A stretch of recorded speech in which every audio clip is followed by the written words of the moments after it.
Hey everyone, welcome to this explainer. I am absolutely thrilled to have you here today, mainly because we're going to unpack some truly counterintuitive mechanics behind global conflicts. We often look at the world stage and just see this chaotic mess of shifting borders, intense rivalries, and shocking violence. But what if I told you there's actually a hidden, highly structured architecture beneath all of that? Today, we're going to look closely at the fascinating ways that war and the great powers that wage it actually build and manage the international order we live in. It's like a giant puzzle, and we're about to put the pieces together. Okay, let's dive into this, because it is a super provocative question. Most of us naturally assume that war is just blind chaos, right? Just a total breakdown of civilization. But historically, international relations theorists argue the exact opposite. They suggest that war is actually a fundamental tool used to shape, maintain, and sometimes even repair the global system. It's a pretty bold claim. So let's look at how we're going to break this down. Here's a quick roadmap of what we're covering. 1. The institution of war. 2. Historical functions of violence. 3. War in the nuclear age. 4. Defining the great powers. 5. Managing the international order. And 6. The price of stability. All right, let's get right to it. Section 1. The institution of war. Now, to understand this effectively, we actually need to temporarily strip away our moral assumptions and look purely at the mechanics of power. Historically, war is strictly defined. It isn't just any random violence. What separates a soldier in combat from, say, a private citizen committing murder is what we call its vicarious and official character.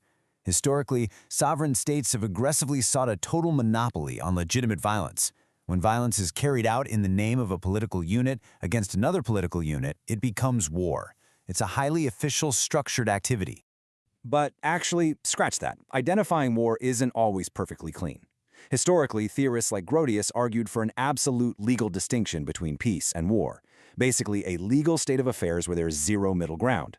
But materially, on the ground, things are way blurrier. There are all these distinct gradations of violence. Think about a naval blockade. Is that an act of peace or is that an act of war? The material reality often completely blurs those pristine legal lines drawn by treaties. Now, what's really interesting about this slide is how the famous strategist Karl von Clausewitz frames this whole concept. He views war strictly as an instrument of policy, and this completely shifts our understanding. We go from viewing war as some primal, impulsive bloodlust to seeing it as a rational, purposive institution. It's a calculated act. It's designed to force an opponent to yield to your political will. Section 2. Historical functions of violence. So, if war is a rational tool, what exactly has it been used to build? Let's take a look at the architect's blueprint for the modern world.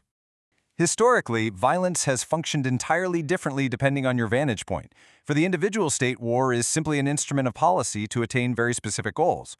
Zoom out to the broader international system, and it's the basic determinant of shape. It settles frontiers, decides which states survive, and literally shifts power balances. But for the society of states as a whole, it has this fascinating dual aspect. Yes, it is a massive threat to global order, absolutely. But historically, it has also been the primary means to enforce international law when no global police force exists.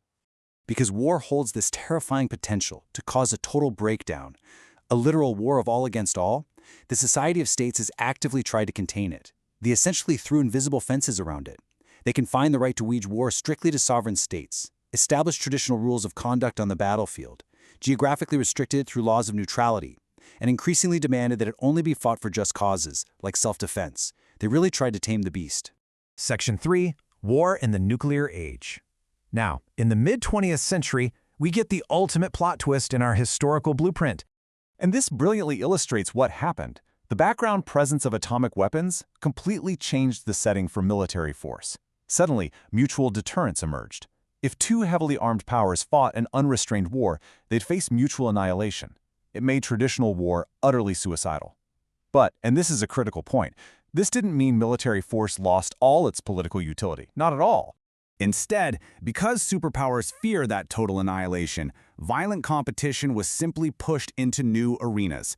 We started seeing a massive rise in localized civil wars, limited proxy conflicts where superpowers supported opposing sides without ever fighting each other directly, and incredibly tense diplomatic standoffs. A classic example of this brinkmanship is the 1962 Cuban Missile Crisis. It was a terrifying 13-day masterclass in crisis management, and honestly the closest the world has ever come to midnight. The threat of force became the ultimate political lever. Section 4. Defining the great powers. So, if the system is really this precarious, who actually manages it?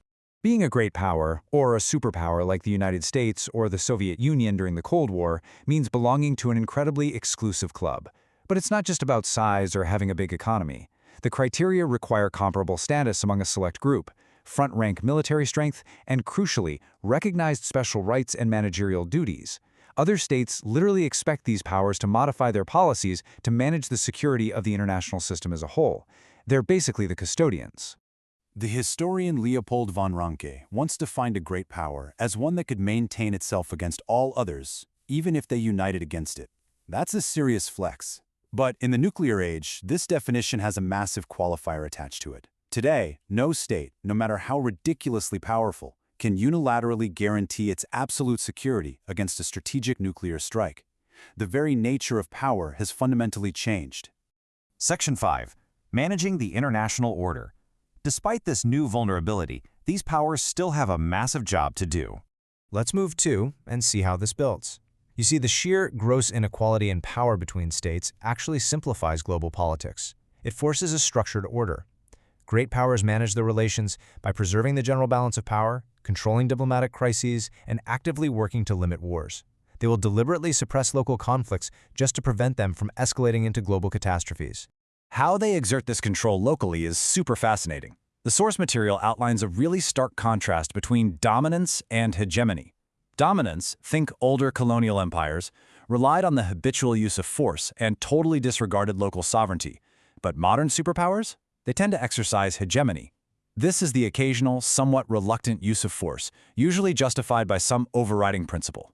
We saw this historically with the Soviet Union in Eastern Europe or the United States in the Caribbean. It has been described neutrally as imperialism with good manners. It qualifies, but doesn't entirely deny the sovereignty of lesser states. To keep this whole hegemonial system from blowing up, the great powers rely heavily on unwritten rules of the game. These are tacit understandings, often forged through those terrifying near misses we talked about. They refrain from intervening in each other's established spheres of influence. They actively restrain their own allies during local disputes. They avoid direct military confrontation at all costs. And they prohibit things like the clandestine deployment of offensive weapons, a rule that was solidified right after the Cuban Missile Crisis. These essentially act as the invisible guardrails of the world. Section 6. The price of stability. We've seen how the machine works, but we really have to conclude by looking closely at the harsh reality of this architecture. So the crucial point is that this system is inherently unequal. It just is.